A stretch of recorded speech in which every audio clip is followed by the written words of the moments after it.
no dejan de sorprender. Honorable Congreso del Estado de Sinaloa, ciudadanas, ciudadanos presentes en este recinto, a quienes nos siguen desde sus hogares, centros de trabajo, a través de las diferentes plataformas digitales, a las y a los compañeros de los diferentes medios de comunicación. El pasado 27 de septiembre, la presidenta Claudia Sheinbaum estuvo en Mazatlán. Las y los productores de Sinaloa le plantearon con bolitas y palitos sus propuestas para resolver el grave problema del campo. Le hablaron con claridad, pero sobre todo con gran esperanza. La presidenta respondió que enviaría al secretario flamante sinaloense de Agricultura, Julio Verdegué, para dar una solución. Vino, escuchó, anotó, dijo que iba a llevar el mensaje y que regresaría. ¿Qué creen? No cumplió, no regresó, no volvió.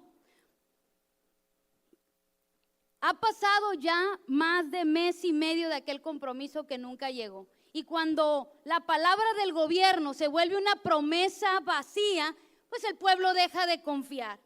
El gobierno federal presume haber celebrado 317 reuniones con productores de México. Lo que no dice es que esas reuniones se parecen demasiado a las que presenciamos aquí en Sinaloa. Encuentros donde no resuelven nada, donde no se ofrece una ruta y donde la insensibilidad se convierte en norma.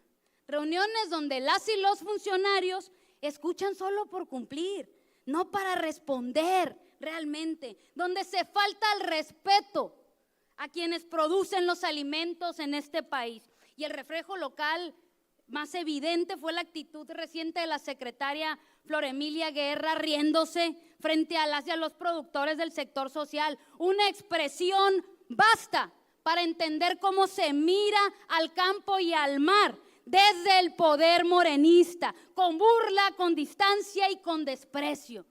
Por eso, y no por otras cosas, es que hoy vemos a las y a los agricultores y transportistas bloqueando autopistas, aduanas y cruces fronterizos, no por gusto, sino porque cuando la autoridad abandona su responsabilidad, es el pueblo quien se ve obligado a ocupar ese vacío que el gobierno ha abandonado.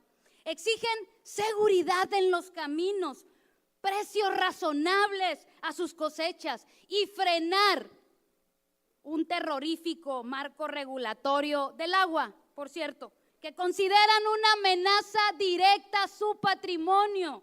Y tienen razón, todo lo que hoy demandan fue exactamente lo que Morena prometió para tener el voto del campo. Y una vez en el poder, no han cumplido ni una sola de todas esas promesas. Los agravios se fueron acumulando hasta detonar en la protesta rural más grande, más extensa y más persistente que haya registrado nuestro país en muchas décadas. Y como lo reconoce Luis Hernández, el subdirector editorial de La Jornada, no existe antecedente de un movimiento rural con estas características: alcance nacional, persistencia indiscutible, enojo creciente y una mezcla de inconformidades que van desde los precios agrícolas hasta la contrarreforma hídrica que pretende. Y además una alianza inédita con transportistas que también están hartos de la violencia en las carreteras. Desde el 14 de octubre, las y los productores han atravesado maquinarias en carreteras, han abierto casetas, han denunciado el dominio de oligopolios harineros como Minsa y Maseca y encarado a funcionarios que no entienden que producir alimentos no es un privilegio, es un acto patriótico. Y lo más indignante es que esos oligopolios harineros tienen aliada a la presidenta, la gran amiga presidencial, Altagracia Gómez, dueña de Minsa, de esos que le hablan al oído, decía el diputado.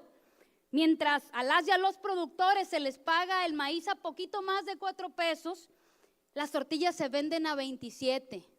Esa brecha es la historia completa de un país donde los industriales ricos y poderosos mandan y los campesinos resisten en la miseria. No hay apoyos gubernamentales, no hay certidumbre en los precios, no hay garantías de que el grano cubra siquiera los costos de producción. Y así el campo mexicano comprueba que aquella presidenta que en campaña dijo amar al pueblo, pues hoy parece tener mucho más cariño por los grandes intereses económicos de este país. Por eso es la indignación, por eso es la desesperanza. Nunca antes un gobierno había acumulado tanto odio en tan poquito tiempo. Nunca hemos visto tanta distancia entre el discurso y la realidad. Por eso el campo ya está cansado de las mentiras, del abandono y de la improvisación de los gobiernos de Morena.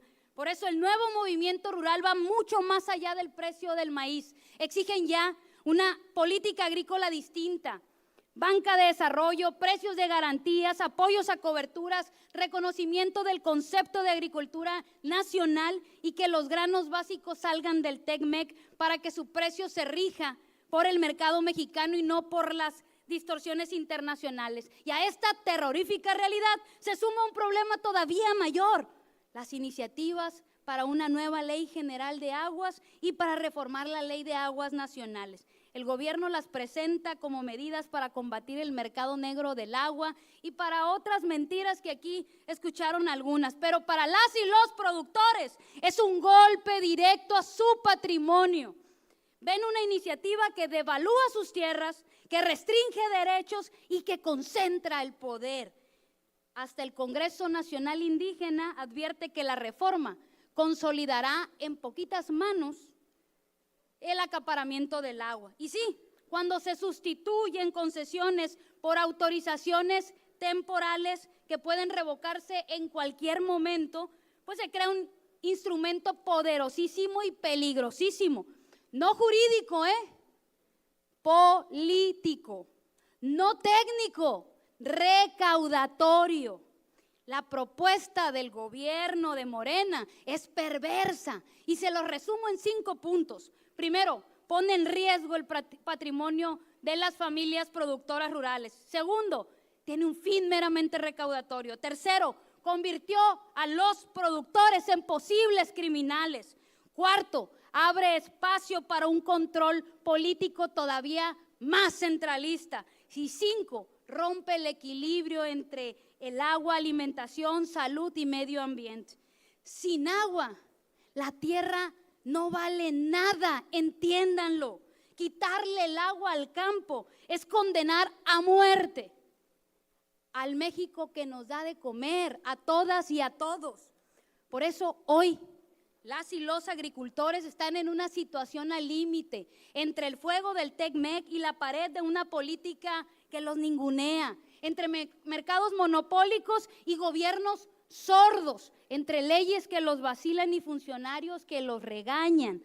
Hasta la Barra Mexicana de Abogados lo dijo con claridad: Morena ha demostrado su desprecio al sector productivo agropecuario. 7 años de recortes por más de 213,000 millones de pesos, 24 programas sociales desaparecidos, la eliminación de los precios de garantía, la desaparición de la financiera rural y todo esto antes del golpe mortal del agua. Los transportistas también viven un infierno. México ya es considerado el epicentro mundial del robo violento de carga. Y no es drama, ni tampoco un episodio de La Rosa de Guadalupe, es la terrible realidad. Más de 24,000 asaltos el año pasado, 65 camiones robados al día. El crimen organizado roba electrónicos, medicinas, celulares, calzado, cualquier mercancía que puede parar en el mercado negro. Los choferes son secuestrados, son golpeados, son asesinados. La presidenta prometió inteligencia y estrategia, pero la inteligencia y la estrategia no llegaron por ningún lado. Y lo más grave es que este gobierno tiene todo, absolutamente todo para solucionar el problema. El mayor presupuesto en la historia de México. Tiene mayoría legislativa, eso que tanto presumen cuando les conviene. Tienen el control político en más de 24 estados. Tienen 2 millones de empleados públicos. Poder no le falta, lo que les falta es voluntad. gobierno que puede hacerlo todo y decide no hacer nada. Se convierte en cómplice y responsable directo de una crisis que dice combatir. No resuelven porque protegen los intereses privados. No resuelven porque prefieren complacer a los grandes industriales ricos y poderosos. No resuelven porque dentro de sus propias filas están quienes han encabezado el huachicol y el crimen organizado. No resuelven porque se han convertido en parte del problema y no de la solución. Frente a las protestas, reaccionan como los gobiernos autoritarios que son al desnudo. Descalifican, intimidan, criminalizan, acusan motivaciones políticas para deslegitimar todo movimiento. Concluye, amenazan por favor, con fiscalías. No entienden que detrás de cada tractor, de cada camión, de cada bloqueo, hay una familia que solo intenta sobrevivir. Hoy, por eso subo a esta tribuna para decirlo con absoluta claridad. Las y los productores y transportistas no están solos. No vamos a permitir que los repriman ni que los engañen. Si se meten con ellos, se meten con el pueblo de Sinaloa y de todo México. Exigimos al gobierno morenista que cumpla su obligación constitucional de garantizar la seguridad en las carreteras y precios justos para quienes producen los alimentos de nuestro país. Todo nuestro apoyo a las y a los transportistas. Su lucha no solo es legítima, su lucha es profundamente necesaria. Su causa no solamente es justa, es la causa de todas las y los sinaloenses. Es la causa de todas las y los mexicanos. ¿Es cuánto? Muchas gracias. Gracias, diputada.